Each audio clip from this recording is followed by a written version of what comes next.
Hi, my name is Doug Richard. I'm the founder of School for Startups, and I'm here to talk a bit about the future of apprenticeships. Last year I wrote a review on apprenticeships, and what I tried to understand was, given the changing context of society, how do apprenticeships move to keep up with it? We have a successful apprenticeship system in this country, but in fairness, it has some real challenges trying to stay fit for purpose given the changing landscape. And I think the biggest changes in apprenticeships are going to come both from some expected areas and some unexpected areas. The biggest challenge we face is the changing landscape in the job market. The fact is, most of the jobs that are going to be most needed by society over the next 5 years haven't been invented yet. And that is a big challenge. So trying to predict what we should be teaching people in anticipation of jobs that don't yet exist is something that's almost impossible to do. So we need a system that permits the entry of new job classifications.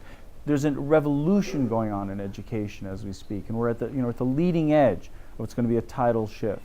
We need to have an apprenticeship system that rides that shift, not resists it.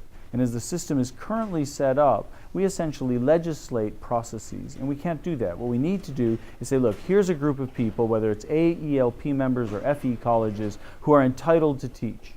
And then we have to give them the freedom to get to the goal however they want. Therefore, we need clearly defined goals. We need to say for every job, there is a test. There is a moment at which you become a journeyman. We know you're competent. And we don't have that today. It's not as needed today if we legislate the process. But if the change is coming and we want to free up how people teach and supply apprenticeships, then we're going to need to set clear goals so we know what they have to get to. That is a radical rethink of the apprenticeship system. But it would make the system very vibrant, maybe very dynamic. It would permit it to respond to what's coming, respond to very large-scale change. Finally, we must get employers on board. This is a country that has under-supported apprenticeships. We do not have enough of them amongst the employer base. Those employers that do it are well rewarded for it, but those that don't do it don't realize the rewards that can come from it. And thus we don't have enough employers involved in it, and the ones that we do have are completely dedicated. The ones we don't have don't even know anything about it.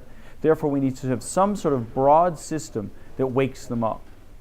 I was planning on using, and what I've encouraged, is a change to the funding system so that the funding flows through the employer on the way of the apprentice, and it's done through the tax system. Because if you want to capture employers where they think, what they focus on, there's nothing like the tax system to grab them in a place that they absolutely will pay attention to.